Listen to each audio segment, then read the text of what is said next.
کے باوجود بھی میرا کاروبار تو چل رہا ہے، میں سودی کاروبار کر رہا ہوں، لوگ تو میری عزت کر رہے ہیں، مسجد کی کمیٹی کا میں صدر بھی ہوں، میں معززین شہر میں شامل بھی ہوں، لوگ مجھے جلسوں میں مہمان خصوصی بھی بلاتے ہیں، میں ایم پی اے بھی منتخب ہو گیا ہوں، مجھے وزارت کا قلمدان بھی سونپ دیا گیا ہے۔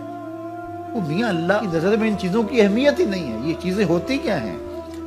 وہ یہ نہیں چھینتا، وہ ہدایت چھینتا، وہ روٹی نہیں چھینتا، وہ تو نمرود کو بھی روٹی دیتا تھا۔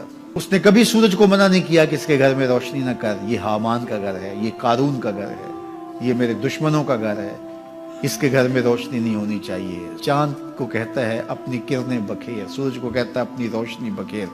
جس طرح باجزید کے گھر میں روشنی ہوتی ہے، اس مکار کے گھر میں بھی ایسی روشنی ہوتی ہے، فرق نہیں پڑتا۔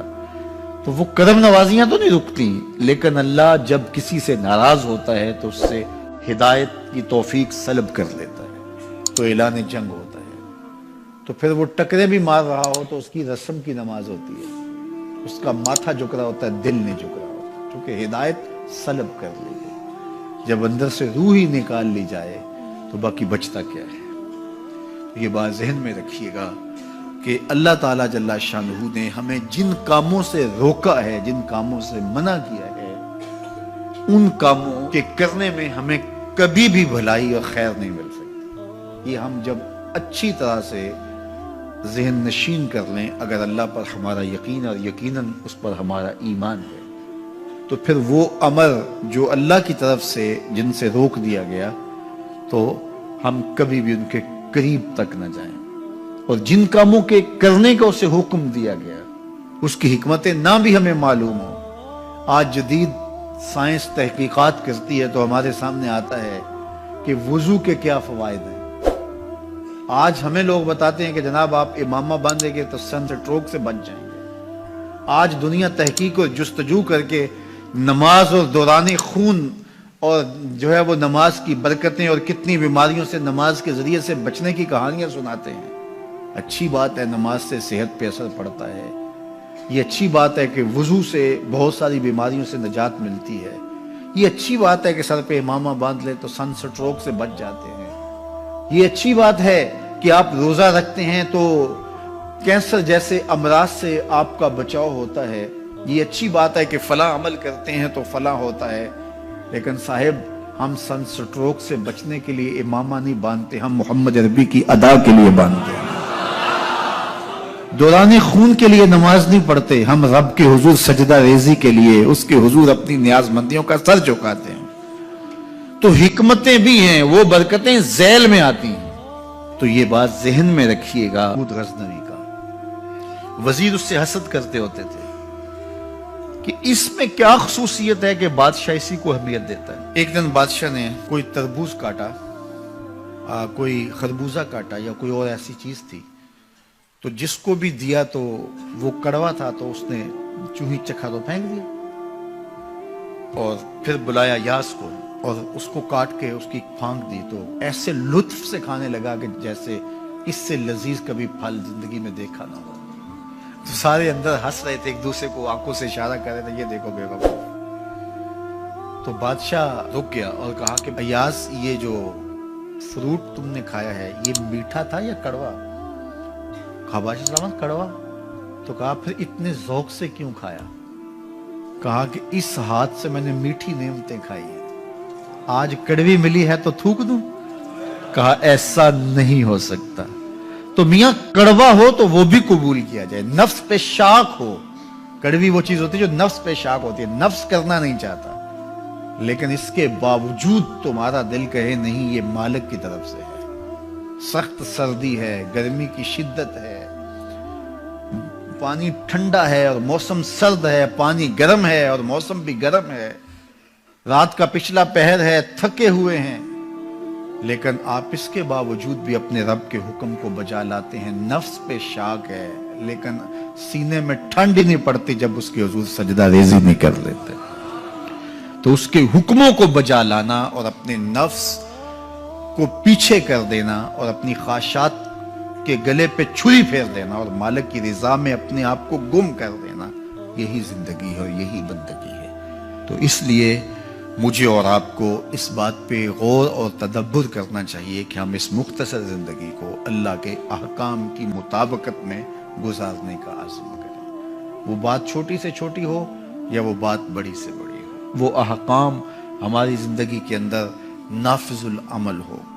میں پھر وہ بات کہوں گا جو بار بار کہتا ہوں کہ میرے بزرگ ہم سے کہا کرتے تھے، یہ نہ ہو کہ لوگ تمہیں پوچھیں تم کون ہوتے ہو اور تمہیں بتانا پڑے کہ ہم مسلمان ہوتے ہیں۔ فرمایا کرتے تھے صاحب نہ کسی کو پوچھنا پڑے نہ تمہیں بتانا پڑے، تمہاری وضاحت، تمہارا طرز زندگی، تمہارا انداز معاشرت ایسا خوبصورت ہو، تم دور سے آ رہے ہو لوگ پہچان کے کہیں وہ دیکھو محمد عربی کا غلام آ رہا، تم شکل سے پہچانے جاؤ، تم کردار سے پہچانے جاؤ، تم وعدے سے پہچانے جاؤ۔ کتاب کا نام ہے بشر القیب فی لقاء الحبیب۔ حضور علیہ السلام کی ملاقات کے حوالے سے یہ کتاب امام سیوطی علیہ رحمہ کی مصنفہ ہے۔ اس میں ایک واقعہ انہوں نے لکھا کہ ایک شخص قبر میں اترا اور نکیرین آئے اور انہوں نے سوال و جواب کا سلسلہ کیا، من ربوں کا، ما دینوں کا۔ اچھا، اس کی داڑھی میں چند بال سفید تھے جن کو وہ مہندی لگایا کرتا تھا۔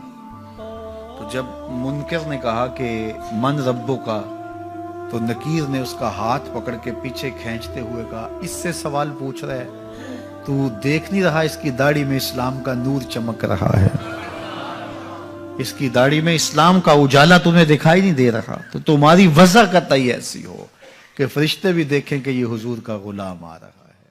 اللہ کے ذکر سے رخ پھیر لے، اللہ کی یاد سے رخ پھیر لے، اللہ کے دین سے اعراض کرے، تو پھر خدا شناسی، قناعت، توکل اور اعمال خیر تو اس سے چھن ہی جائیں گے، اس کو خود فراموشی کے عذاب میں مبتلا کیا جاتا ہے۔ اور قرآن مجید نے ایک دوسرے مقام پہ ارشاد فرمایا وَلَا تَكُونُوا كَالَّذِينَ نَسُوا اللَّهَ فَأَنسَاهُمْ أَنفُسَهُمْ، ان لوگوں کی طرح نہ ہو جانا جنہوں نے رب کو بھلا دیا، وہ بھول گئے، اپنے رب کو بھول گئے، غفلت ایسی طاری ہوئی، سویر سے لے کر شام تک اور شام سے سویر تک دنیا دنیا اور دنیا ہی مقصد حیات بن گیا۔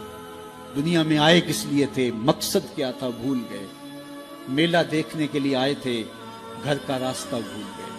اللہ اکبر۔ تو فرمایا تم ان لوگوں کی طرح نہ ہو جانا۔ پھر اللہ نے انہیں سزا کیا دی، رزق کے دروازے بند کر دیے؟ نہیں۔ ان کی سانسیں چھین لی؟ نہیں۔ سورج کو حکم دے دیا اس کے آنگن میں روشنی نہ بھیجنا؟ نہیں۔ چاند کو چاندنی بکھیرنے سے روک دیا؟ نہیں۔ آب و ہوا روک دی گئی؟ نہیں۔ انہیں کیا سزا ملی جنہوں نے رب کو بھلا دیا؟ فرمایا فَأَنسَاهُمْ أَنفُسَهُمْ، اللہ نے انہیں ان کی ذاتوں سے انہیں بے خبر کر دیا۔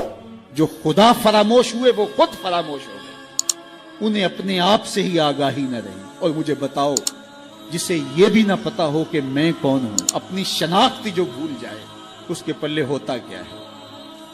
اقبال نے کہا تھا نا، اپنے من میں ڈوب کر پاجا سراغے زندگی، تو میرا نہیں بنتا تو نہ بن، اپنا تو بن۔ مجھے بتائیے 6 فٹ کا جوان ہو، قدے رانا رکھتا ہو، اس کی آنکھیں عقابی ہوں، ماتھا کشادہ ہو، رنگ چمک رہا ہو، ہونٹ گلابی ہوں، لیکن اس کی قمیض کے پیچھے گھر کا ایڈریس لکھا ہو کہ کسی کو ملے تو اس ایڈریس پہ پہنچا دے، تو آپ اس کا چہرہ دیکھ کے کہتے ہیں واہ کیا جوان رانا ہے، کیا اس کے ہونٹ گلابی ہیں، کیا نرگسی آنکھیں ہیں، کیا خوبصورت چہرہ ہے، کیا شمشاد قد ہے۔ لیکن اچانک نظر پڑی تو اس کے گھر کا ایڈریس اس کی قمیض کے پیچھے لکھا تھا۔ آپ نے کہا میں نے دور سے دیکھا، اس کا تو توازن عقلی ہی ٹھیک نہیں، یہ تو بیچارہ جو ہے وہ پاگل ہے۔ تو قد کاٹ ہونے کے باوجود گھر کا ایڈریس پیچھے لکھ دیا گیا، تو اب ہر کوئی سمجھتا ہے کہ یہ بیچارہ فہم و ادراک کے نور سے خالی ہے۔ قدے رانا پہ ترس آنے لگ جاتا ہے، اور وہ آنکھیں جن میں ڈوب جانے کو، جھیل جیسی آنکھوں میں غوطہ لگانے کو جی چاہتا تھا، تو اب ترس آنے لگ جاتا ہے کہ یہ بیچارہ تو خود فراموش ہے۔